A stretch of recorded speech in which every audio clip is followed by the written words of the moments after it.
Det finnes kun 4 fotballspillere som har skåret i 2 VM-finaler. Kveldens gjest er en av dem. Sammen med blant andre Franz Beckenbauer vant han VM i 74. Og vant gjorde han også for største afro i en VM-finale. Ta godt imot den tyske fotballlegenden Paul Breitner.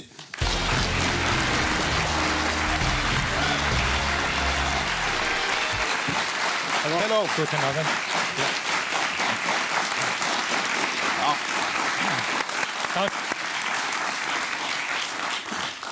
I would like to say Guten Abend, but that's the only thing I know in German. It's enough. It's enough. Very much welcome, Paul. You're actually you. the first guest we have in this studio that has won the World Cup. You scored in the World Cup. We can actually, on the penalty, we can look at that. I think we have some footage. There you are. Boom. There it goes. 74. That's me. That's you. With yes. 14 kilos more of hair and less beard. We all, you know, all kids dream. We all have that dream that one day we're going to be in the World Cup, maybe even, you know, take a penalty and score. You have done that. How was it? I don't know. You don't know? I don't know now because I couldn't think about what I'm doing, about the responsibility. No, not at all. No, the referee whistled, penalty. I went to the ball because I was the player nearest to the ball. Okay, so it hasn't been chosen beforehand, before the match? No idea. No idea. So you actually just went over and, oh, it's a penalty. Hey, hey, hey. Yeah, and I saw the ball lying over there. I went to pick up the ball, and in this 10 or 20 seconds, I think I decided to score the penalty because we had no player decided to do the penalty if we got one. Nobody. Before the match, our team manager, our coach was asking the team, okay, gentlemen, if we get a penalty, who will score it? No, not me. I would be definitely not me over here. But were you a good penalty kicker at that time? Were you known as... It was the first one I scored. I did.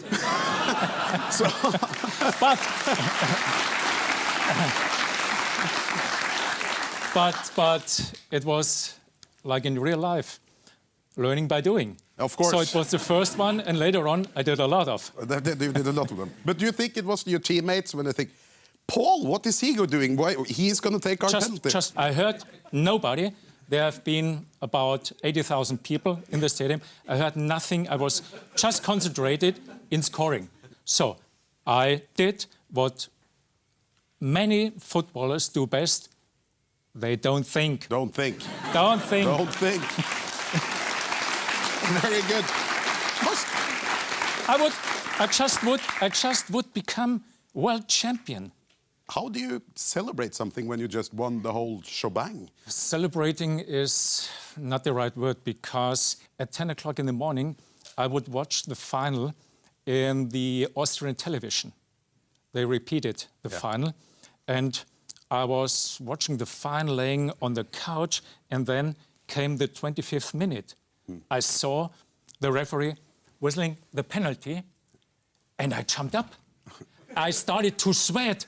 I get nervous. I cut the television. I ran into the kitchen and said to my wife, "What an idiot am I? What an idiot am I?" Oh, you were a good football player. That was. But we can look at another goal that you scored, which is amazing. You maybe value this up there as well. This the winning goal against Chile in '74, isn't it? It's I guess it passes the ball to Beckenbauer, to you, and then you just decide to shoot. That is an amazing goal. Yes, it was in the first match we played for the World Championship in '74 in Berlin against Chile. We won 1-0. And this goal has been the most important one in my life, not the penalty in the final, because with this goal, we started to go further and further. We reached the next round, the semifinals. Without this goal, we wouldn't have reached the final. This is the start of the whole thing, the start of the way we went into the final. This was the most important goal in my life. But Mr. Brighton, what have you done with your luscious curls? With what? The curls. Your With the afro. curls. What happened? So it was in 79. So I cut it because my wife told me that after retiring in 81, in 83, I had to look a little bit more serious. Okay, so I understand that. And as my wife is my chief, Yep. so I did what she said. That's why I actually don't have any hair, because I think it's a very serious look. But even though you had that afro, it seems like you could actually wake up with a bad hair day. Take a look at this. What happened here? This is a picture 2 or 3 years before I become the afro. And this ugly hair was the reason to start or to try an afro. An afro. Good choice. In Germany. You played 9 years in total for Bayern Munich. Yes. That's your club, where you had a great relationship with your teammate Uli Hoeneß. I read that you and Hoeneß used to share rooms when you were out traveling. Yes, and we did it for about 10 years. Yeah, I came across this cozy little picture here, this little segment. You wake up looking at Uli, Yeah. thinking, oh my God, what did we do last night? Uli pretends nothing has happened. You go, oh shit.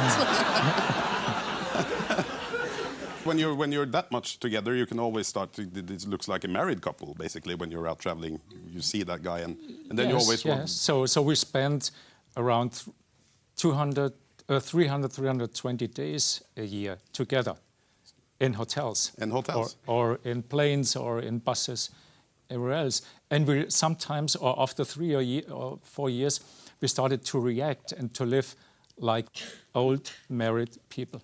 Who was the man and who was the wife? No. We actually have a picture who proves that. Because here you can see the... You see, the man reads the book, which is you, and Uli is the wife with the magazine. So we had a nice relationship. You had a nice relationship. Paul, it's been great having you here. I would like to give you a little present before you leave. It's a T-shirt, and we have printed your face on it. It says 2 finals, 2 goals, 1 afro. And the first international game in my career here in Oslo. In Oslo, that's yes. right. You actually went there and you played your first game in Norway. In 71, it was the finish of 4 spectacular days in my life, because on Saturday, June 19th, we won the German Cup final against Cologne in Stuttgart. Sunday, the day later, I was married at 10 o'clock in the morning to my former girlfriend. I'm still married. You're still married? Yeah. At 5 o'clock in the evening, in the afternoon, I had to fly to Frankfurt, joining the national team. On Monday, we flew to Oslo, preparing for the next day, for Tuesday, to play my first international game. It's been a row of fantastic days. I hope that you finishing here with my first international match in Oslo. And you won, of course. We won 7-1. I know. Thank you so much for coming. I hope you had a great It was a pleasure. Thank you. Thank you very much. Good luck.